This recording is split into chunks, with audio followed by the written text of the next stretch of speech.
Okay, then you may guess by now what the name of the other two types of muscle is. Yes, the second and third type of muscle are both called involuntary because they are not a voluntary control.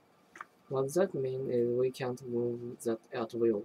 Called smooth muscle, the second type, occur in the wall in internal body organs and perform actions such as forcing food through the intestine, contracting the womb. Of course, cardiac muscle can be overt either. Okay, now let's move on to bones and joints. Bones. They hold the body's hard, strong, and skeletal framework. Does anyone know what bones are chiefly composed of? Yes. Well, bones are chiefly composed of calcium, phosphorus, and let's say a fiber substance known as collagen. Actually, the bones meet at joints. These joints are also several different types. Can someone name any example of them? The hip is balls and socket joints that are the femur thigh bone. Finger joints only single that are only bending and swinging but not rotating. That would be weird if they did though. Precisely as you can see in the drawing on file 1978, one by bands of tissue called ligaments.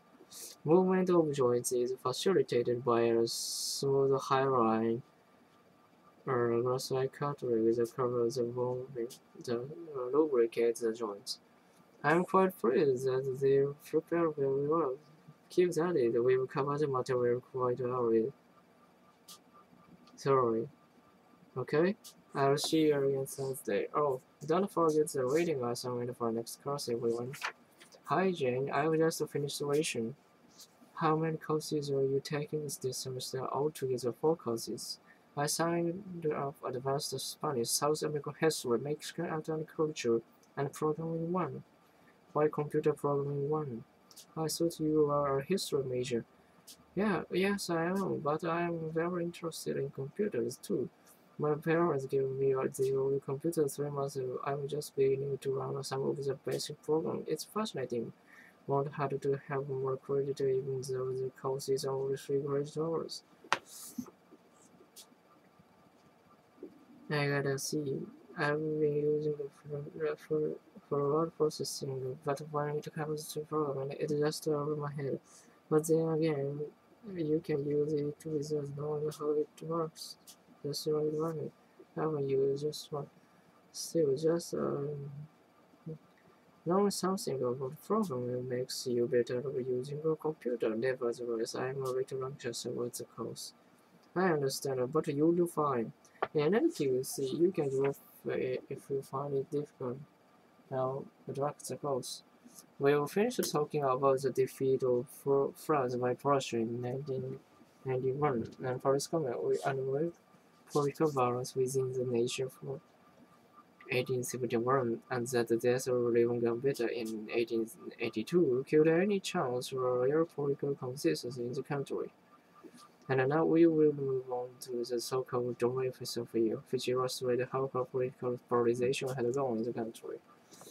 On October 15th, in 1994, Alfred Dreyfus, a captain of the Defense General Staff, was placed under arrest for high treason. After some weeks, Dreyfus was found guilty as a secret military trial for legal irregularities. On January 5th, 1895, he was deprived his rank and sent for life to Devil's Island in French Guiana. The conviction was based from Marion document found in the basket of German military attaché. The acrimony aroused by the case was to a large extent due to anti-Semitism, which was often related to Catholic reactionary and anti-Republican feeling. A Republican and a Jew, Dreyfus had been an outsider among the aristocratic Catholic and modern case officers of the French General Staff.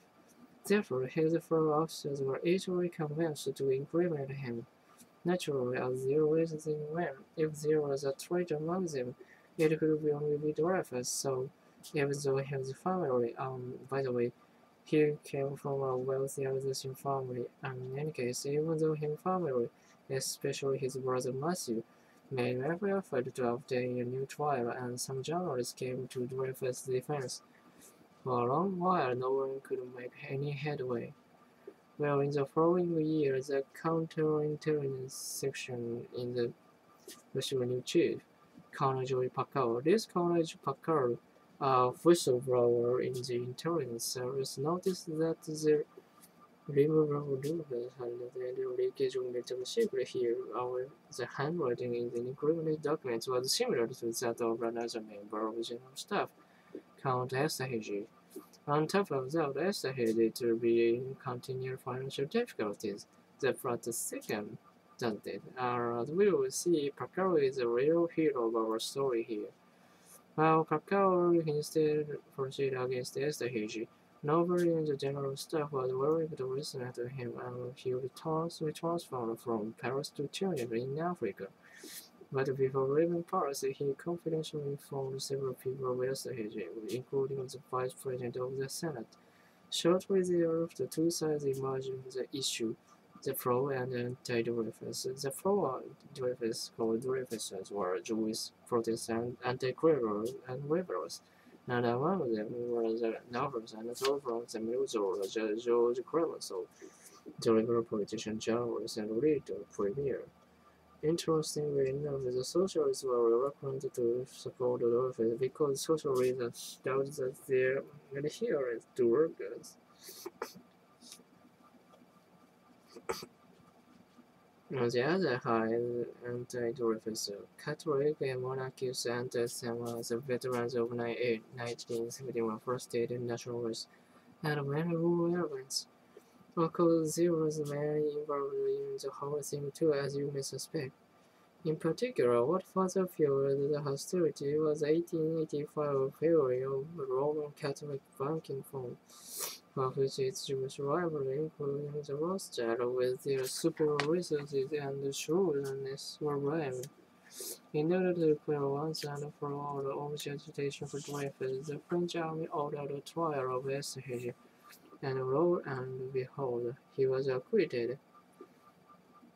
Packard with the Esterhazy was arrested and imprisoned, but rest assured, not all in vain. This whole arbitrary procedure proved one of the greatest propaganda of modern times, accused, which means accused. In this official letter addressed to the President of the Republic, published in 1898, the Christmas newspaper, Emile Zola stated the case against Germany briefly and succinctly. Each one of the senior beginning with accused. Rightly expecting that he too would be condemned, Zola fled to London, where he continued to fight. Under these circumstances, the highest court of appeal was set aside, and a new trial date was set on June 17, 1899. However, the new trial culminated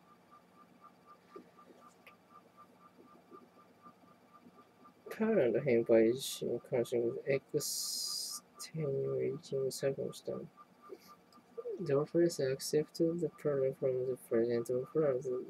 This brought his immediate outwit implied that starvation good as a matter of fact. It took 7 more years until 1906. And incidentally, after I heard she found the following one. Oh, this is a single pass headway. The friction in the office will remain in place for decades in this aftermath. As a result of the hair, the political right acquired the ideology and left received a new sense of direction. The liberal victory played an important role in prompting liberal legislation such as 1909